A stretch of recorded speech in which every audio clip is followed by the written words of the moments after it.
Nós estávamos tratando do desaparecimento de Stephanie, de apenas 13 anos, desde domingo, mas infelizmente ontem a notícia triste do corpo dela ter sido encontrado em um terreno abandonado em Esmeraldas. Depois que o corpo foi encontrado, obviamente já tinha chegado ao autor do crime, que é um pastor, uma pessoa que tinha a confiança da comunidade, que tinha a confiança dos pais da Stephanie, consequentemente ele era próximo a ela e em determinado momento ela foi levada por ele no próprio carro. Uma pessoa percebeu a situação e denunciou porque viu, na reação dela que algo estava errado. As pessoas ficaram extremamente revoltadas. Ele tinha uma espécie de igreja na parte inferior da casa de 2 pavimentos. Ali ocorriam os cultos e depois disso algumas pessoas que são lá da comunidade trouxeram versões que poderiam inclusive nortear a polícia no que seria a motivação desse crime. Nessa coletiva de hoje, você viu aí as delegadas que estão envolvidas, os investigadores, Foi perguntado, será que houve abuso sexual? Qual o motivo desse crime? E nós vamos à reportagem completa. Nossa Shirley Barroso esteve lá e vai trazer cada detalhe dessa coletiva agora. Pode colocar. Ela tinha apenas 13 anos de idade e uma vida inteira pela frente.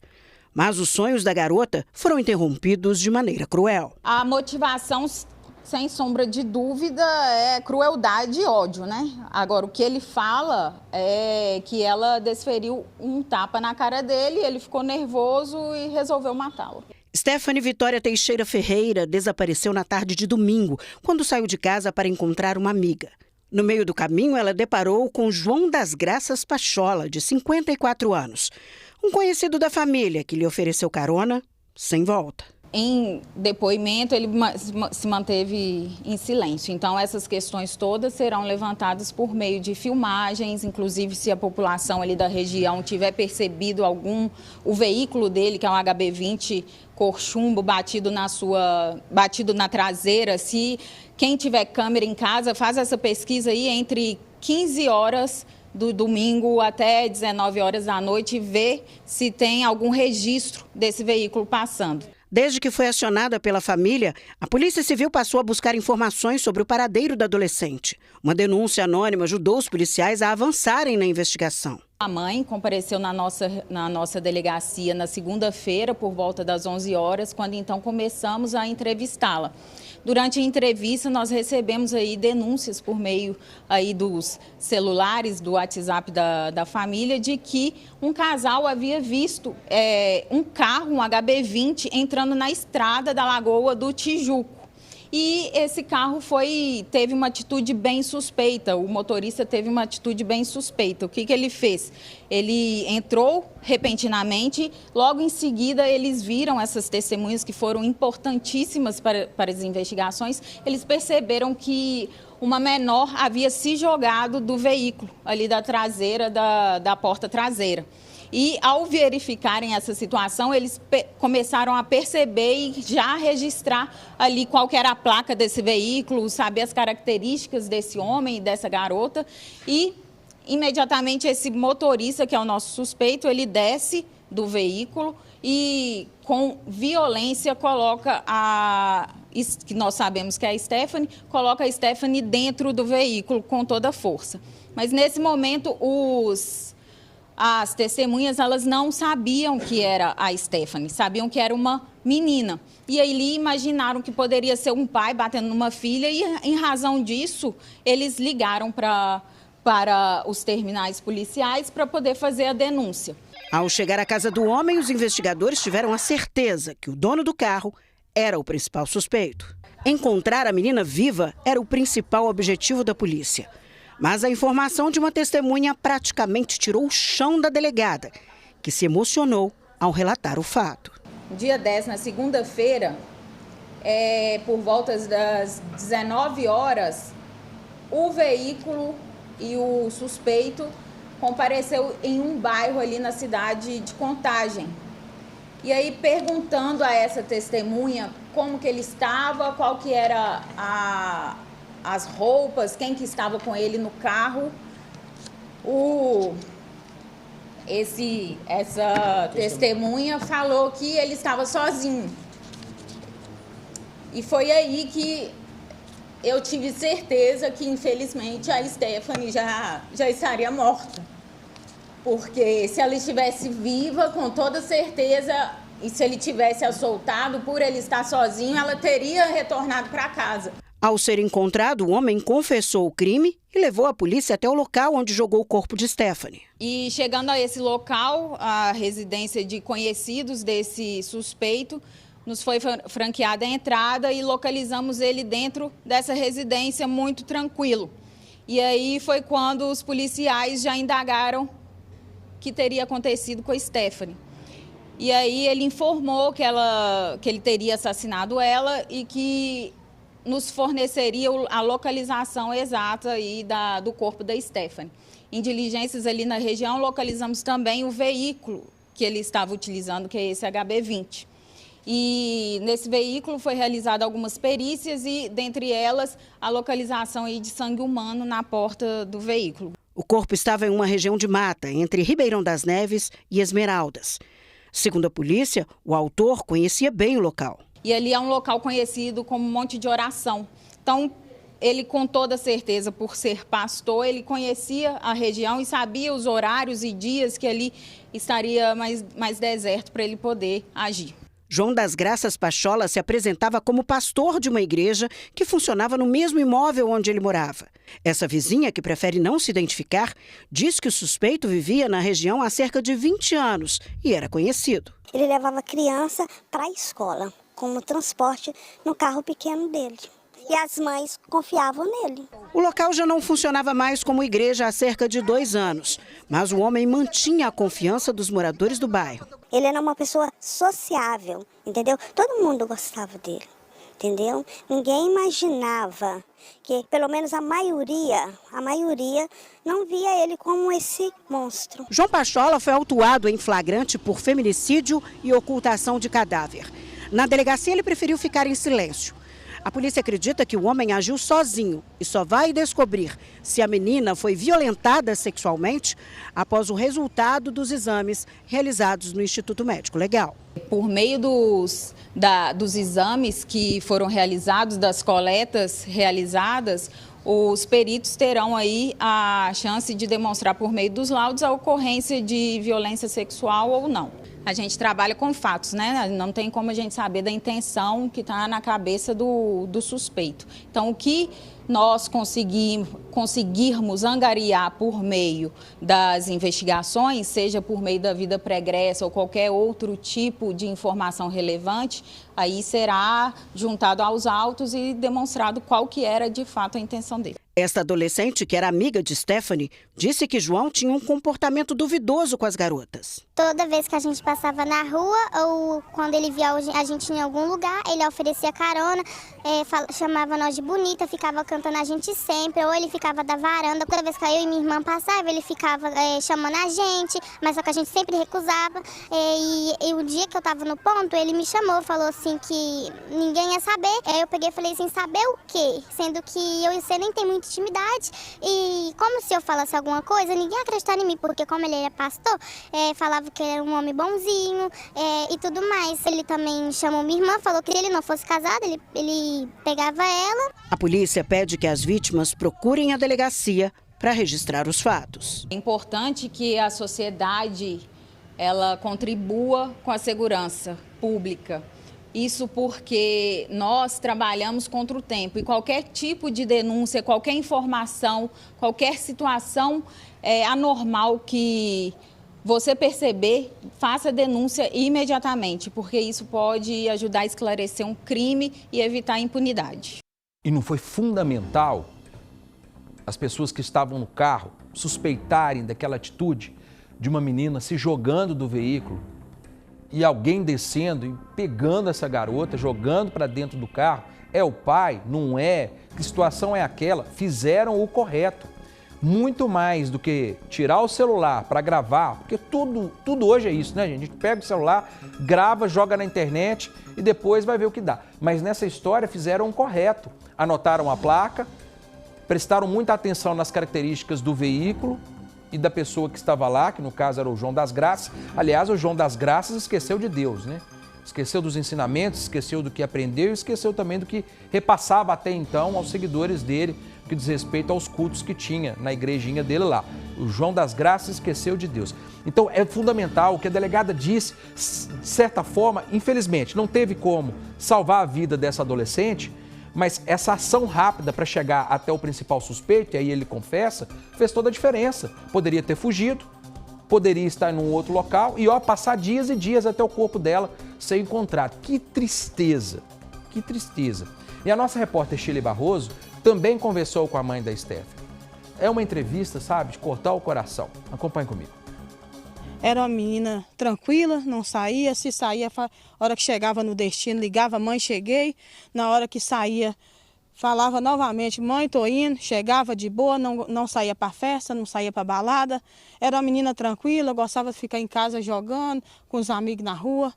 E infelizmente ela saiu para ir na casa de uma colega, para poder buscar a coleguinha, né, que é uma menina de família, para poder vir dormir em casa. E eu falei assim, Steph, você vai voltar? Ela falou assim, mãe, se eu não voltar a tempo, você vai pregar? Aí, depois que você acabar o culto, você passa lá e me pega. Só que a hora que eu retornei na casa da amiga, infelizmente, ela não chegou no destino. Aí a senhora já percebeu que tinha algo errado, porque não era de costume da sua filha. Ela não saía, não ia para casa de ninguém, né? Então, infelizmente, no meio do caminho dela apareceu esse monstro, né? Porque tinha o título de pastor, mas não é pastor, é um joio no meio do trigo. Eu também quero fazer um pedido. Todas as pessoas, né, que conhecem a família deste homem, que eu não vou falar nome, né, que não faça nada com eles, porque eles não têm culpa, a família não tem culpa. A mãe dele, minha querida, eu não queria que a senhora passasse por isso. A senhora disse que quando chega em casa e percebe que a Stephanie não está, a senhora falou, tem algo errado, alguém precisa me ajudar. A senhora aciona a polícia militar. A polícia militar. Chegou a polícia militar, simplesmente acendeu um cigarrinho e falou assim, isso é coisa de adolescente, que ela deve estar na casa de alguma amiga, de alguma colega, ou então está na balada. Inclusive falou com a minha outra filha para pegar a moto e ir lá na balada, e eles acompanharam, viu que não estava lá, simplesmente de lá eles foi. Se eles tivessem agido na hora certa, talvez estaria com vida aqui. Quando a senhora chega para registrar queixa na Delegacia de Pessoas Desaparecidas, o atendimento foi outro. Maravilhoso. A delegada abraçou minha causa, me abraçou imediatamente, deslocou com sua equipe para fazer, né, o que foi preciso e o que eles fizeram até o fim, né? Eles deram um suporte para a gente e eles vieram aqui também para poder me dar notícia, né? Infelizmente, eu esperava achar ela com vida, mas infelizmente não foi possível, mas agradeço, né, o desempenho da Polícia Civil por ter me ajudado em todos os momentos. Eu quero também ressaltar aos pastores, missionários, que pregam a palavra juntamente comigo nos altares. Jamais o nome do nosso Jesus será envergonhado por conta de um que escondeu atrás da palavra para dizer que era servo de Deus. Só peço a vocês, intercede por mim, ore por mim. Está difícil. Minha filha está dentro de um caixão, irreconhecível. Mas eu peço que vocês intercedem a Deus, ao Espírito Santo, ao nosso Jesus, que jamais será envergonhado, que me ajude nesse momento, em nome de Jesus. Dona Márcia, eu acho que todos que estão nos assistindo agora, todo mundo que vem acompanhando isso desde ontem, o desaparecimento da sua filha, a sensação que a gente teve naquele momento de falar que a Stephanie estava sumida, era de que eu mesma pensei, tomara que ela esteja na casa de uma amiga, chateada com algum amor desiludido, com alguma amizade que ela se decepcionou, porque adolescente nessa fase tem muito isso. Então a gente torceu muito para que fosse isso, mas infelizmente o pior aconteceu. E eu tenho certeza que quem estava em casa estava sentindo isso também, porque a senhora não imaginava e nem queria imaginar o pior. Não, porque, olha, a minha revolta maior é de onde que veio. Porque eu era uma pessoa muito respeitada pela comunidade, pelo bairro, e aproveitando o momento, eu quero agradecer todo o povo do bairro metropolitano e região de Ribeirão das Neves, que me abraçou a minha causa, né, me apoiou em todos os momentos, a minha gratidão a todos vocês. E eu jamais imaginava que ele pudesse fazer uma coisa dessa. Ele é um homem que já participou dentro da minha casa, já entrou dentro da minha casa. Tinha confiança da senhora? Com certeza, e dela também. Quantas vezes ela pede o pastor para orar por mim.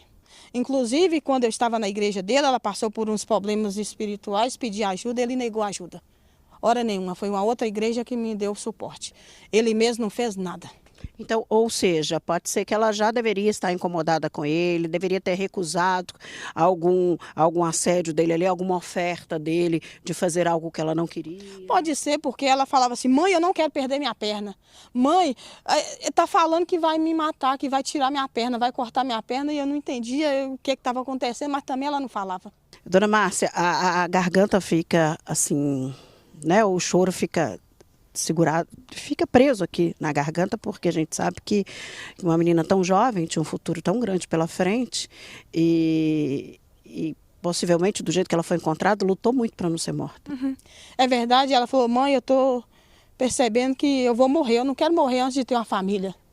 Eu não quero morrer. Eu falei, você não vai morrer não, filha. Ela falou assim, eu estou pressentindo, mãe, que eu vou morrer. Eu falei, não vai não, filha. Aí ela falou assim, ô mãe, que Deus não deixa eu morrer sem Jesus, que eu não quero ir para o inferno. Eu te peço, Deus, salva ela, pelo amor de Deus. Que esse testemunho serve para muitas mães. Confia no Senhor, porque Ele jamais desampara a gente. Jamais. Se eu estou de pé, é porque Ele está me sustentando. O Rei dos Reis, Senhor dos Senhores, Jesus de Nazaré. A gente tem que buscar uma força na crença que cada um tem, ela deixou muito claro, né? A dela, para tentar suportar essa dor. Não tem a palavra que eu possa dizer, não tem sentimento que a gente possa tentar traduzir para chegar próximo do que realmente uma mãe está sentindo ao perder a filha numa condição tão cruel, tão brutal. Na ordem natural das coisas, nós sabemos, né, que seriam os filhos enterrando os pais, na ordem natural, mas aí você tem uma adolescente de 13 anos sendo morta de uma forma tão cruel e tão brutal. E ainda que se tem de informação até o momento, porque precisa desse laudo do ML, um tapa no rosto, um motivo tão banal assim, não tem nada que justifique, não teria nada que seria ainda pior do que essa violência sexual e com essa história de tapa na cara. Nós estamos falando de uma vítima, de uma adolescente que foi morta ainda sem todos os esclarecimentos desse caso, né? Claro que a investigação avançou, claro que a delegada foi perfeita, os investigadores, foi um trabalho excepcional, né? Mas precisa dessa comprovação, sabe? Precisa dessa comprovação, não, me desculpe, estou usando o termo errado. Precisa desse laudo do ML para ter ou não a comprovação. É a forma correta de dizer sobre o caso no momento. Gente, pelo amor de Deus, eu fico pensando, quem é pai, quem está assistindo aqui agora, o seguinte: você não deixa a sua criança sair no portão de casa, não é? O adolescente, você fica com medo. Vão ali na esquina buscar pão, não vai não. Se for, eu vou junto. Porque você não sabe o que pode acontecer. Imagina pessoa próxima fazendo isso e que a gente não conhece. Ainda sobre essa história ao vivo, Pablo Nascimento. Ô Pablo, depois de toda essa dor, esse sofrimento, hoje o corpo foi levado ao IML, né? É o procedimento, situações assim, enfim.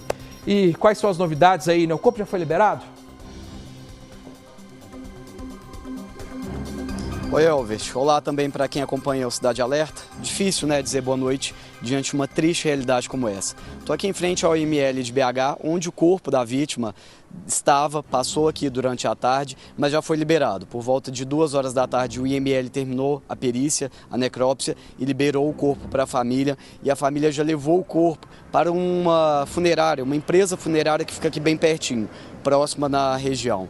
A expectativa é que o corpo deixe essa funerária amanhã por volta das 10 da manhã e seja levado para o cemitério Parque da Colina, no Nova Sintra, região oeste de Belo Horizonte, onde deve acontecer o sepultamento depois de uma cerimônia fechada por cerca de 1 hora. A família, infelizmente, não vai conseguir se despedir da Stephanie Vitória com uma cerimônia digna, devido ao avançado estado de decomposição em que o corpo foi encontrado. Esse corpo vai ser velado amanhã, então, por cerca de 1 hora, fechado. Elvert, agora a gente recebeu agora há pouco a informação de que a Justiça converteu a prisão temporária do preso em uma prisão preventiva. O que significa isso? Para que serve a prisão preventiva? A prisão preventiva é um meio em que o sistema judiciário consegue manter uma pessoa, um suspeito, um investigado, preso durante uma investigação ou até mesmo durante um processo, sem que ele esteja condenado ainda. Então ele pode ficar preso por um período maior. É diferente do que acontece na prisão temporária, tem um prazo aí de 5 dias que pode ser renovado por mais 5 dias. Então agora, a cada 90 dias, a Justiça vai voltar a avaliar se mantém esse homem preso ou não durante esse processo. E o objetivo de tornar essa prisão em uma prisão preventiva é para que ele não atrapalhe a investigação, ele não atrapalhe, por exemplo, tentando acabar com provas e tentando coagir testemunhas. E assim segue agora o rito da investigação, que ainda não foi concluída. Como você bem disse, ainda existem muitos pontos em aberto. A polícia ainda precisa confirmar como se deu exatamente a morte, qual que é a real motivação, porque as respostas são poucas até o momento, Elvert. E a gente segue aqui acompanhando todo o desenrolar dessa história. Tá certo, meu amigo. Muito obrigado pelas informações. Para fechar esse assunto aqui hoje, que tem outra notícia importante na sequência. Gente, nem enterrar a menina com o caixão aberto não vai poder, né? Ah, não, é tristeza demais.